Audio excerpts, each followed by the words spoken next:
Hello students, अब हम next करेंगे। मैंने आपको बताया था जिसमें आपको 2 एग्जाम्पल करने थे। क्यूमुलेटिव आवृत्ति को नॉर्मल फ्रीक्वेंसी में चेंज करना है। क्यूमुलेटिव फ्रीक्वेंसी को नॉर्मल इन्हें जुड़ी हुई दे रखी है, हमें अलग करके अलग करना है। जिसमें आपको वेजेस 10, 20, 30, 40, 50 था और नंबर ऑफ़ स्टूडेंट थे 5, 12, 32 और 44। अब हम इसका सॉल्यूशन करेंगे तो हम वर्ग बनाएंगे। पहले 0 से 10, 10 से 20, 20 से 30, 30 से 40 और 40 से 50। 0 से 10 में कितने स्टूडेंट आएंगे, क्योंकि दे रखा है उसके अंदर 5।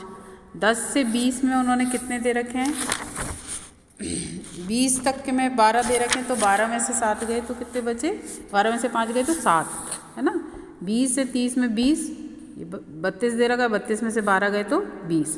हम क्यूमुलेटिव फ्रीक्वेंसी को किस में चेंज कर रहे हैं, नॉर्मल फ्रीक्वेंसी में। क्योंकि कई बार आपके प्रश्न इस प्रकार भी आएंगे, फिर आपको हर वर्ग के लिए अलग से फ्रीक्वेंसी निकालनी पड़ेगी कि कितने वर्ग में कैसे आ रहे हैं।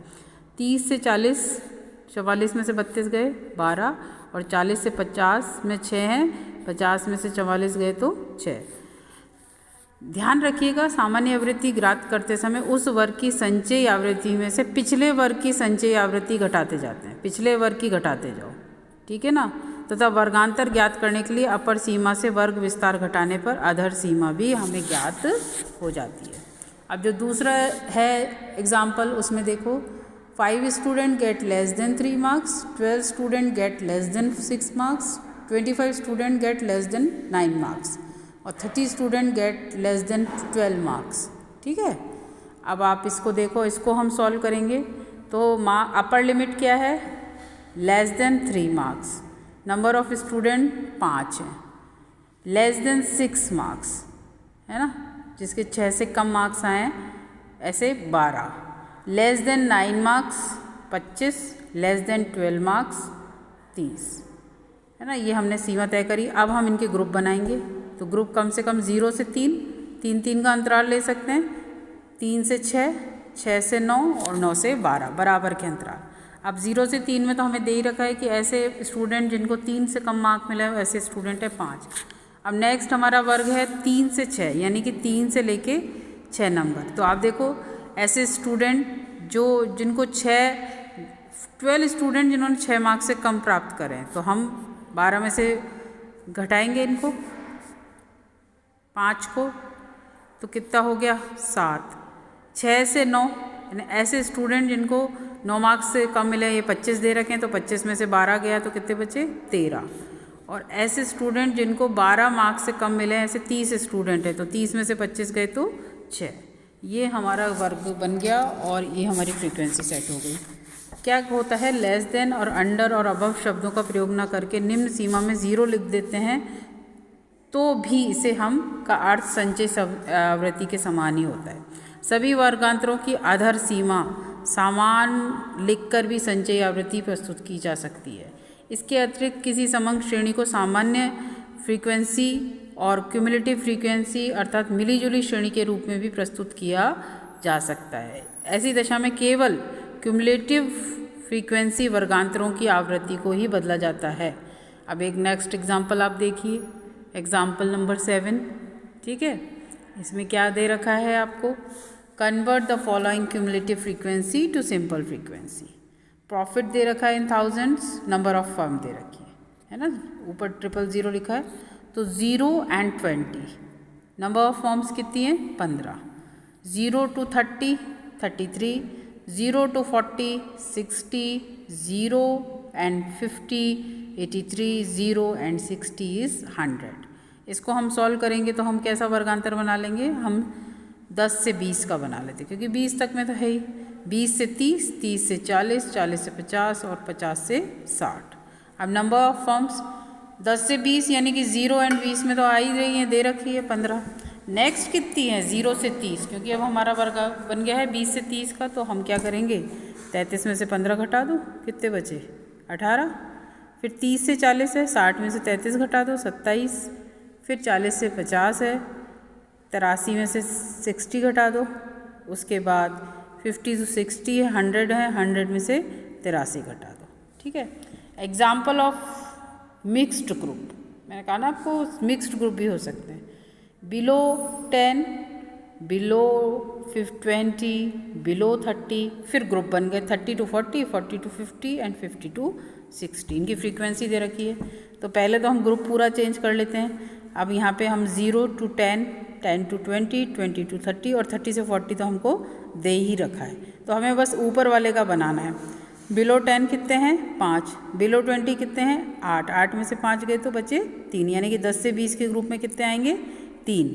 फिर बिलो 30 है 15। 15 में से ऊपर के जो 5 और 3 8 है, 8 गए तो कितने बचे? 7। ठीक है, 15 में से 8 गए तो बचे 7। और 30 से 40, 40 से 50 और 50 से 60 में उन्होंने दे रखी है 20, 30 और 35। तो यहाँ ऐसे मिली जुली फ्रीक्वेंसी भी आ सकती है। यहाँ पर प्रथम 3 वर्ग में क्यूमुलेटिव और शेष वर्ग के साथ बिलो शब्द नहीं होने पे वर्गों में सामान्य आवृत्ति ही हम ये मान के चलेंगे। फिर एक और एग्जांपल आप देखिए, वेजेस दे रखा है बिलो 5, बिलो 10, फिर 5 to 15 है, फिर 15 एंड अबव है, 20 to 25 है, 25 एंड अबव है, 30 एंड अबव। अब यहाँ पे 3 चीज़ हो गई। एक तो बिलो वाली लिमिट दे रखी है, फिर एक आवृत्ति हमें सिंपल दे दी है, फिर उसके ऊपर अबव चलिए, फिर एक दे रखी है और फिर अबव है। अब इसको हम कैसे चेंज करेंगे? 0 से 5। 0 से 5 में तो 3 फिक्स है। बिलो 10, बिलो 10 में क्या हो गया? 3 इसमें जुड़े हुए हैं, 10 में से 3 गए तो बचे 7। फिर 5 to 15 है, यानी कि अब ये 5 से 18 में है तो 0 से 5 में 3 थी और 5 से 10 में 7 थी, तो और 5 से 15 में इन्होंने क्यूमुलेटिव दे रखी है, तो 18 में से 7 जाएंगे तो कितने बचे?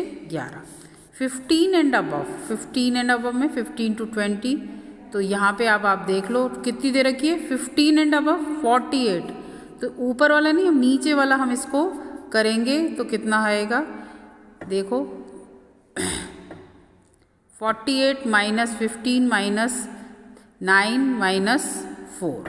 ठीक है, ये हमारा एक और ग्रुप आ गया, इसमें हमने 13 माइनस 4 किया है तो ये 9 आया है। अब 20 to 25 कितनी हो गई? 15। ठीक है, और 25 एंड अबव हमें दे रखी है 13, 13 माइनस 4। ठीक है, 13 माइनस 4, क्योंकि नीचे 30 एंड अबव दे रखी है 4, तो वो हम माइनस करेंगे तो कितना होएगा? 9 और 30 to 35 4। ठीक है, आगे समझ में एक बार वापस से आपको समझाया जाए। यहाँ पे बिलो 5 दे रखा है, बिलो 10 दे रखा है, 5 to 15 का दे रखा है, 15 एंड अबव दे रखा है। 15 एंड अबव माने जो लास्ट 35 तक का ग्रुप है वो गया है, वो 48 है। 15 से अबव पूरा 48 है। तो यहाँ पे हम कैसे निकालेंगे? पहले से जो तो हमने जो 15 से 20 का वर्गांतर बनाया है उसकी निकालनी पड़ेगी। 20 से 15 का वर्गांतर माने क्या है? 20 से 25, 15 घटा दो इसमें से, क्योंकि इसमें सारे दे रखे हैं। अब 20 से 25 में हमारा वर्गांतर तो कितना है?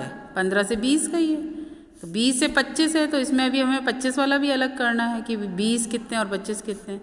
तो 25 एंड अबव कितने हैं? 13 है। और 30 एंड अबव कितने हैं? ये सब इस 48 में शामिल है, तो 13 में से 4 गए तो कितने बचे? 9। ठीक है, तो कितने?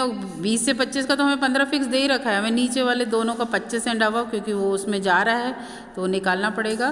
तो 13 माइनस 4 9। आगे बात समझ में? तो ये हमारे इस तरह से ग्रुप बनेंगे। Frequency density of class interval, next जो हम पढ़ेंगे वो है फ्रीक्वेंसी ऑफ क्लास इंटरवल्स। एक वर्ग अंतराल का आवृत्ति घनत्व, एक वर्ग के अंतराल और उससे संबंधित आवृत्ति के अनुपातों को वर्ग अंतराल को डेंसिटी कहते हैं।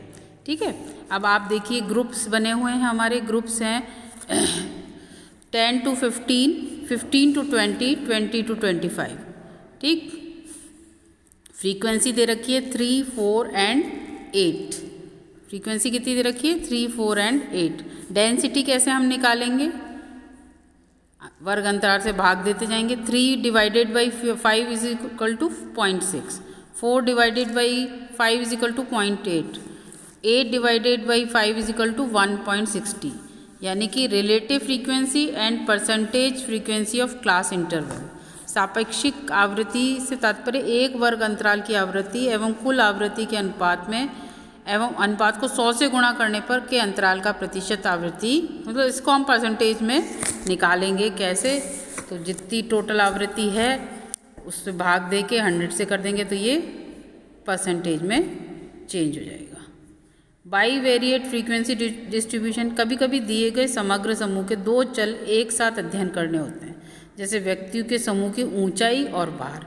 यानी कि हम अध्ययन क्या कर रहे हैं, खाली एक ग्रुप का अध्ययन कर रहे हैं और उसमें हमें ऊंचाई भी देखनी है और भार भी देखना है। ये दो विषयों में, मैथ्स में कितने नंबर हैं और साइंस में कितने नंबर हैं, दो विषयों में प्राप्त अंकों के अध्ययन, आय और व्यय के अध्ययन, युगल समय में पति और पत्नियों की आयु का अध्ययन।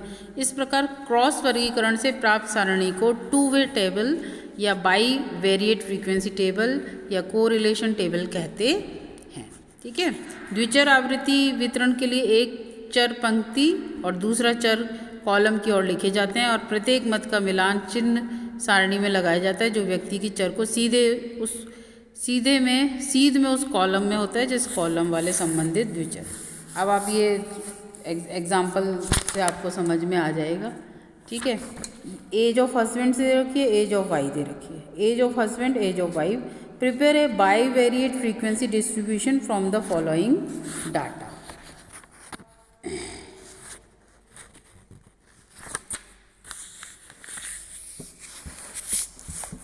बाई वेरिएट फ्रीक्वेंसी टेबल दिखाई दे रही है आपको, है ना। इसमें हमने ये कॉलम में जो वर्टिकल है इसमें एज ऑफ वाइफ लिखी है 17, 18, 19 एंड 20 और एज ऑफ हस्बैंड लिखी है हॉरिजॉन्टल इसमें 24, 25, 26, 27, 28। अब आप वो जो आपको पुराना जो मैंने सॉल्यूशन दे रखा है उससे आप इसमें करके देखिए कैसे कैसे आ रहे हैं। कि ऐसे हस्बैंड जो 24 साल के हैं और जिनकी वाइफ 17 साल की हैं, 25 साल के हैं और 18 साल की हैं, 26, 19, 27, 20, मतलब कॉम्बिनेशन आपको इसके अंतर्गत निकालने हैं। आप दो चरों का अध्ययन कर रहे हैं। ठीक है। अब आप देखिए, निकालिए इसको, सॉल्यूशन करिए। आपको पहले आपको ये दे रखा है, देखो सवाल दे रखा है, इसके अंदर आपको ये दे रखा, एज ऑफ हस्बैंड दे रखी है, एज ऑफ वाइफ दे रखी है, age of husband and age of wife. अब इसका सॉल्यूशन है, आप ये इसको बिना देखे पहले आप खुद करिए और फिर चेक करिए कि ये सही है कि गलत है। इसको फिर हम बाद में डिस्कस करेंगे। मतलब आ गया समझ में। ऐसे कितने लोग हैं जो हस्बैंड 24 साल का है, जिनकी वाइफ 17 साल की है, एक। ऐसे हस्बैंड जो खुद 24 साल के हैं और वाइफ 18 साल की है, एक। ऐसे हस्बैंड जो 25 साल के, जिनकी वाइफ 17 साल की है, ये कॉम्बिनेशन 25 और 17 का 3, 25 और 18 का 1, 25 और 19 का 1। ऐसे हस्बैंड जो 26 साल के हैं, जिनकी वाइफ 17 साल की है, 1। 26 से 18 का ऐसे लोग कॉम्बिनेशन 3 है और ऐसे 26 और 19 का कॉम्बिनेशन 2 है और 26 और 20 का कॉम्बिनेशन 1 है। अब 27 का ले लेंगे। 27 में 17 बिल्कुल भी नहीं आया है, 18 आ रहा है। 17 और 18 का कॉम्बिनेशन 1 है। 27 और 19 का कॉम्बिनेशन 2 है और 27 और 20 का कॉम्बिनेशन 1 है। अब हम 28 साल की एज में चले जाएं। ऐसे हस्बैंड जिनकी एज 28 साल है, तो 17 में कोई नहीं है, 18 में कोई नहीं है, 19 का 1 है और ऐसे हस्बैंड जो 28 साल के हैं, जिनकी वाइफ 20 साल की, ऐसा 1 कॉम्बिनेशन है। टोटल हो गया 5, 6, 6, 3 यानी कि 20। और अगर हम इन्हें अलग अलग करें तो 2, 5, 7, 4, 3। उपरोक्त पंक्ति में 24 वर्ष तथा पत्नी की उम्र 17 वर्ष है, अतः 24 वाले कॉलम की सीध में उस पंक्ति पर होगा जहाँ चर 17 है। आ गया। ठीक है। अब नेक्स्ट हम एक देख लेते हैं, लास्ट टू वे फ्रीक्वेंसी। इसमें मार्क्स दे रखे हैं। कक्षा में 20 स्टूडेंट हैं के प्राप्तांक 50 में से इस प्रकार हैं। 20 स्टूडेंट के प्रत्येक समूह में 10-10 के वर्गांतर लेकर एक द्विचर चार्ट सारणी हमें बनानी है। तो हमने पहले मार्क्स की, मार्क्स इन स्टैटिस्टिक्स 0 से 10, 10, 20, 20, 30, 30 to 40, 40 to 50 ये बना लिया है। ठीक है।